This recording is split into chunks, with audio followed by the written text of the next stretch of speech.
Hello to everyone. I can't even remember when it was the last time I did the pickups video. So I'll go really quick to some of the things that I bought the past couple of months. I'm not going in any particular order. I got a few Switch games. Trails Through Daybreak. It's an action RPG. Silent Hope, which is another RPG. I got the Monster Hunter Stories, the first one. The first one was originally released on the 3DS, but they brought it to the Switch, so we can have them all together. I got this Ghost Trick, which is a clever puzzle game, you can call it, that it was originally released on the DS ages ago, and Capcom released it also on the Switch, but it was Japan exclusive, so I had to import it.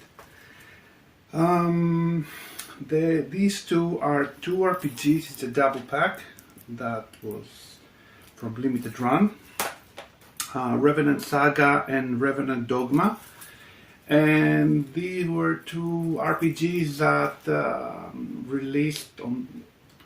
they were released on the Wii U, but they didn't have any official physical release. So now that we got that on the Switch, I instantly bought it. That's Slave Zero X, which is a 2.5D action hack and slash game that it's very hard, I have to point out. It's very good, and the aesthetic and the pixel graphics is top notch. It just is very demanding, and you have to put a lot of hours and effort to learn its ins and outs. And another one that I got, it's Get to Fuma Den. It's a game by Konami that they officially released it later in all retailers, but I got it from Limited Run because when I ordered it, I didn't know if they were gonna do a wide physical release, so that's why I got it here from Limited Run. I got 3 PlayStation 1 games, which is Swing, which is a puzzle game. It's a Reboot, which is an early PlayStation 1 3D action game. It's not one of the best, but I have very fond memories of it, watching it on the magazines and seeing this particular guy in the pages. So that's why all of them were pretty cheap, so I bought it as a bundle. So that's why it didn't matter if it's not top tier title for the PlayStation 1. And Star Wars Masters of Terrai, which is an interesting concept. It's a fighting game with Star Wars characters, and back then I was a huge fighting game fan, so I was very jealous when I was seeing it on the magazines, and I was kinda couldn't buy it back then, so really happy to add it to my collection. 2 PlayStation 5 games, Ghost of Tsushima, Director's Cut, which has a new island, a new territory you can explore, and Mortal Kombat 1.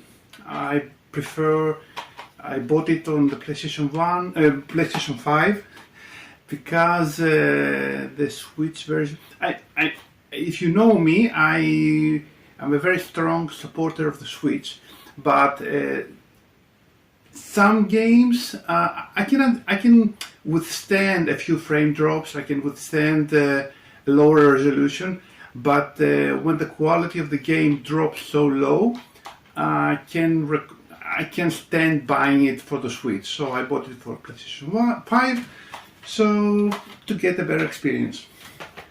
I also got this one. It's a Nintendo World Championship NES edition that it was only available from the Nintendo store. You can buy this, and it has a set of pins, some stickers, some postcards, and a gold cartridge, an NES cartridge. You can display it if you want, and of course the game. And it's basically a time attack trials that you can do. They're giving you silly little missions to perform them as fast as you can and as efficient as you can. It's a brilliant concept, and this is something that the Nintendo used to do back in the day, sending some cartridges that they were specifically made with time trial in mind. So they took advantage of that whole idea, and they made this game. And another thing I bought is this PC Engine Mini.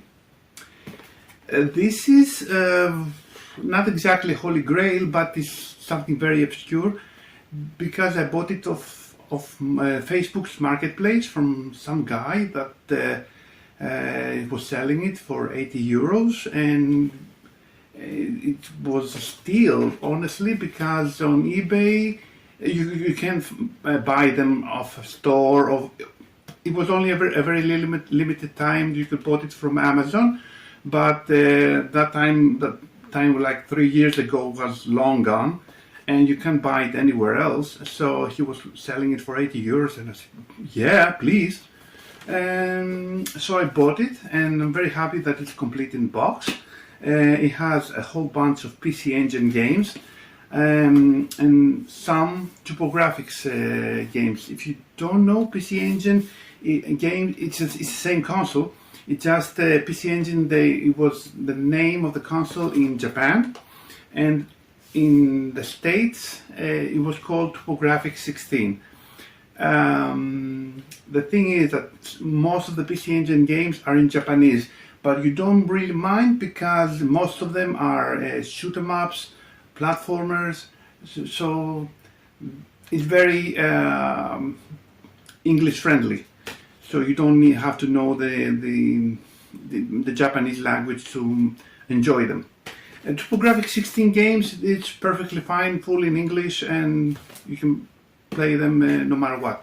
The only thing I'm very sad about is because it has Snatcher in the PC Engine section, which is like an epic game made by Hideo Kojima, and unfortunately it's only in Japanese, and I can't realistically play it. Sad that I have it and I can't really play it. It's point-and-click adventure, but in a cyberpunk aesthetic and setting. Unfortunately, I can't play it. The only English, if I'm not mistaken, the only English version of this game is on the Mega CD, which is also a very obscure console as well, and a very expensive game, not to mention that also. And anyway, beside that, it's a amazing find that I found randomly. Anyway, thank you everyone for their time watching this short video. I know this is not the typical content that I'm usually putting out, but this is my channel that I showing in public things that I love and I'm passionate about. So I think there's no foul, and I hope you understand and respect my decision, putting out a video like this every once in a while. And anyway, thank you for your time, and we'll see you soon again.